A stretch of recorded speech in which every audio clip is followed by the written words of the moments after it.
I believe Neeson was probably like 30 something when he did that. Mhm. But Shah brought this up earlier, guys. Fascinating information. Not only is this going to surprise a lot of you, but it's actually kind of sad. As of last week, I think we reported that Five Nights at Freddy's was, in fact, the highest grossing horror film of 2023, which is a major accomplishment because it was a pretty crowded field.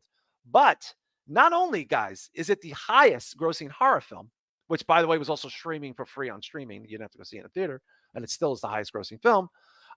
It is the highest grossing Blumhouse movie of all time. And Blumhouse movies make some fucking money. Like The Conjuring, those movies, The Nun, they make bank. Well, Five Nights at Freddy's is the undisputed king. Bistro drop those numbers because they are ridiculous. Holy shit. Domestic Jesus. 136 million in the US, 147 international for a grand total of 284,339. Holy, for a movie that, like you said, was streamed night 1 on Peacock or Yeah. night 5 or whatever. Night one. Oh, night 1 on Peacock. It's been on Peacock since the day 0. Shah, I mean, whatever we think of the movie, this is unbelievable money, global, domestic, and I mean, look at it. And by the way, guys, the domestic and foreign is almost identical. Yeah, I'm gonna guess this is more so just the gaming fans, because horror movies don't really do, $250 million, man. No, they do not. Unless it's something that's. I mean, what's the last horror movie that did $250 million world? I can't recall. Did Halloween do crazy numbers like that? Maybe Halloween 2018 did like 100 million. Yeah, it did 100, and it was considered very strong. But is that worldwide, or are you talking about in the U.S.? I think worldwide. I think it's worldwide. Because this did $250 million world. Yeah, and I think we saw this cost about 20 mil. I don't think this was more between 20. We'll check the budget for it. Yeah, Halloween 2018. Oh, 259 worldwide. Yeah, 259 worldwide. Okay.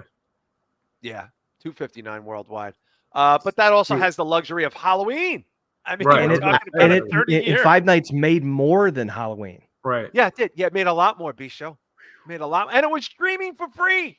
We all saw it for free, essentially. Like, we didn't pay to see this movie. So, I got to look at the numbers and break it down because that's what I do. It says at widest, it was in 3,789 theaters. Wow, that's a lot. It made 75 grand a theater, it looks like. I don't know if that's my math is off or what. Jesus Christ, man. 34 days and 4 weeks. This made over $250 million in 34 days. Shah, I think you're right. I mean, look, we'll never know what the mystery here is, but it has to be tied to the popularity of the game.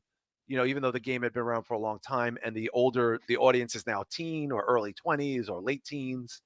I don't know enough about the game, but just out of curiosity, I'll ask you both this. Let's pretend this never was on Peacock. Do you think this would have did another 40, 50 fucking million? Yeah, absolutely. Maybe absolutely. Soft 30, 40 mil? Yeah, absolutely. I think the people that went to the movie theater are probably the hardcore gaming fans. I think there's a solid horror fan base that they missed out on that probably just watched it on Hulu. That didn't care too much about seeing this in the theater. They just that was a lot of people I know. That's us. But I feel like the gaming crowd is the one that would want to go see it in the theater because they're so closely attached to the actual product and the brand. Because horror movies, I mean, horror fans, the ones that are in their 40s and 50s, probably don't give a shit about the game. No, right? But it was a popular horror film. It opened on Halloween, also, guys. This was the Halloween horror film. Right. That was always going to be a boost there. B-Show, what do you think? 30, 40 mil it could have maybe done in box office out of streaming? Easy, hard to say, because we're talking about horror fans, we're talking about gamers, but there's also people who aren't necessarily horror fans that will go to a horror movie if it's something familiar like this. Like back in the day, there was no people who were fans of Halloween or Friday the 13th before those movies came out. Like they went to go see The Omen or they went to see The Exorcist. But there was a lot of people, just general public, who would go to these movies, and a lot of teenagers that would take dates because the girls will jump into your arms and shit. Right. Like there was a whole other aspect to that. And I think I figured out one of the reasons why Blumhouse is so successful and has so much penetration. So we talked a couple weeks ago about horror movies and art having to push boundaries, right? Because that's what artists want to do. But I think if you look at horror movies as like a roller coaster ride, you go on a roller coaster. I'll do the highest hill. I'll do the fastest coaster. I'll do the most loops. I'll do all that shit. But if I'm not strapped in with a seatbelt, like I'm not going to get on the fucking ride. And I Right. think there's something safe about these movies, especially the ones that are more PG-13, where like there's some, I don't want to say heavy shit going on in this movie. I don't want to Not give it really. away since it's still pretty. Yeah, I mean, Well, I but it's mean, most this point, you know. but what I'm saying is there's an undercurrent of a story there that's ties in with like true crime, and it's like a serious thing to these people, but it's also somewhat safe. And I think most people going to movies like this, they don't want to necessarily push the envelope. They don't want to see the most brutal, the most sadistic. That's horror movie fans who like watching horror movies. It's not the general public. And I think Blumhouse figured out like, hey, we can give them a roller coaster ride as long as we put the lap bar down, they'll be just fine. And it's like a safe way to go and watch these movies and see this shit. And they don't have to get too grossed out. They don't have to get too bothered by it psychologically. It's just popcorn. You know what I mean? It's just a popcorn movie. So it's poser. So So it's a poser horror movie essentially. I don't know if I'd say a poser horror movie. It's just they found that way to give you a horror movie, but not go so far as to gross people out so they can still enjoy it. Because I was talking to somebody about I don't remember what movie it was. I think it was Martyrs. And they said, I really liked that movie, but I felt dirty after watching it. And when I go and watch a movie, this is a guy who likes some horror movies, but he's more mainstream. He said, like, I want to enjoy the experience. I don't want to feel dirty or grossed out. Mhm. So I think there's a lot of people that will watch a horror movie if it's not too intense. And that's exactly who Blumhouse caters to. Yeah, So I think so. What do you think about that, Shah? Do you think that that's just their niche now? And because look, they also had the benefit of this being a successful video game franchise for like teenagers, right? So it's not like they invented this shit and fucking put it out there. You know, like earlier in the year they had Megan, which is almost the same kind of movie, and it did make a lot of money, you know, and people did go see it, but nothing like this. Like, Right. do you think this is the Blumhouse way? But this really transcends Blumhouse. This transcends like any horror movie box office. By the way, shout out to the 25 people we had in the chat room. If you can't hit that like button. Oh yeah, please hit that subscribe. Thank you. I think they've got like mainstream horror kind of cornered. You know, like I compared them to WWE a couple weeks ago, and I kind of stand by it. Like they are the horror brand that's mainstream. That, and you know, I coined the basic bitch horror thing, but that's what it is. It's mainstream horror that caters to everyone, that you wouldn't be offended walking into, right? And movies that would offend you or disturb you to that sense, like to that extent, I don't even think they would be in theaters. Like you wouldn't see a movie like Martyrs in the movie theater. That's just not. Well, when Evil Lurks is on the Martyrs level, and it was in theaters, it was. Yeah, but that was like selective. It was a select. Yeah, it was select. It was a foreign. Those are different, bro. Those will play fucking. Martyrs is also a foreign film. I mean, you know, that's another I'm talking about like the mainstream theaters, not like the art house. Oh yeah, like Regal's not going to have August Underground. Right, You know, that's what I mean. You're not even going to series. see that type of movie in a movie theater. That's not, you know, one of these art house ones that plays John Waters on a Friday night. Like those, I expect, right? Like I expect that to play Solo and fucking, you know, Cannibal Holocaust. Like you're not, or even like Caligula, like, you know, or something right? like Like that. that's yeah, exactly. That's not something that you would see at an AMC or a Regal movie theater. It's just not happening, right? The closest you'll get to that as an infinity pool is a Hereditary. That's as close as you're going to get to actual like disturbing material. Yeah, well, like a Sizu as far as violence, as far as like over the top violence and like dismemberment and shit like that. Well, I don't think away from violence as much as well, I guess Martyrs is just violence. Yeah.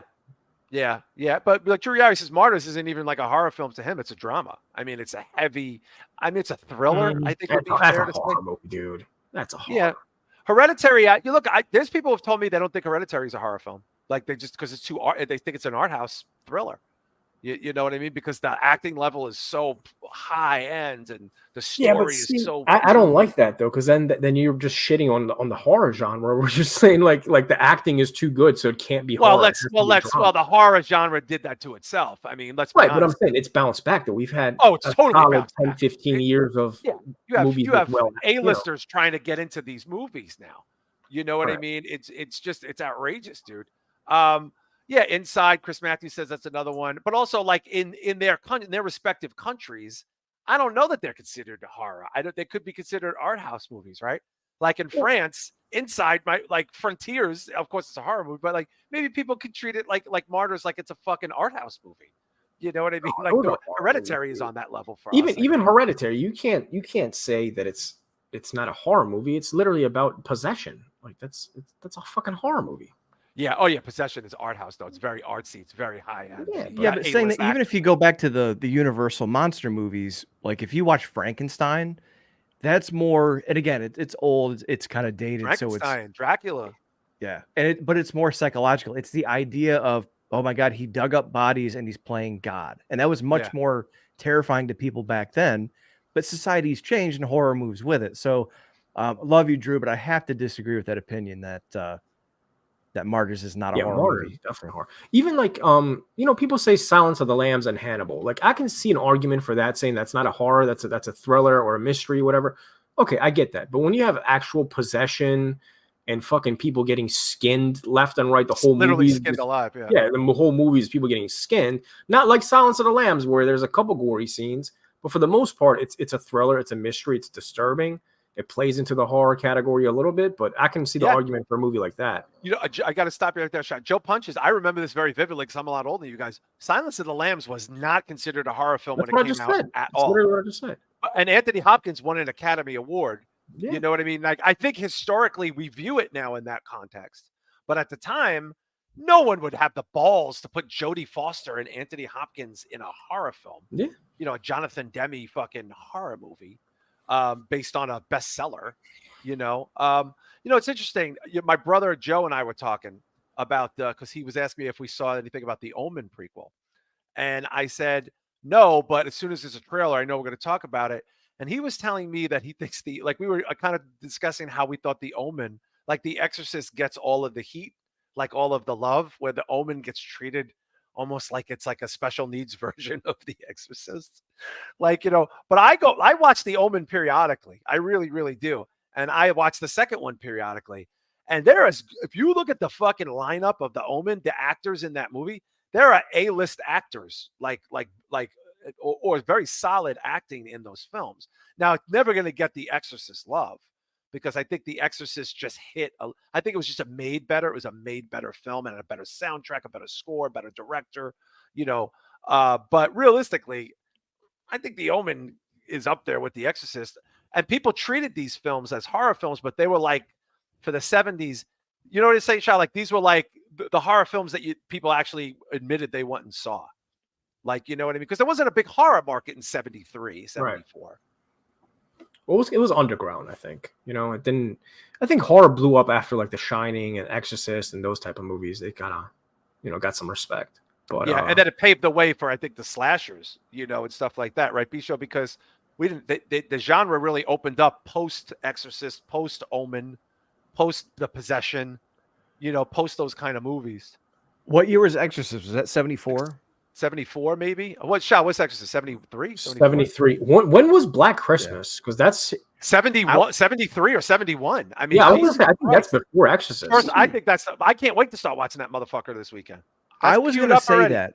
You mentioned the Wayne Campbell Star Trek: The Next Generation, comparing the Omen to The Exorcist. I was going to say that too, is I'd be remiss to say similarly to that is Black Christmas. If you look at Black Christmas, maybe the craftsmanship or the cinematography was different and the pacing was different, but really there's not a whole lot different between Black Christmas and Halloween. I mean, no, not at all. It's very hard to argue that point. From the escaped killer, he's stalking these girls. Oh yeah, college instead of high school. I mean, it really is, and that breathing in that movie when Billy or whoever his name is, and he's calling on the phone. I mean, there was other ones like When a Stranger Calls. I think that came out in like 72. Yeah, but like there was movies like that, but I think it was like the post-Vietnam era. It started to become a little bit more. People started to become more afraid of the person next door. And then that's when you get your crazed slasher type of shit. And it is a shame because as loved as Black Christmas is by like horror movie aficionados, most people don't even know what the fuck it is.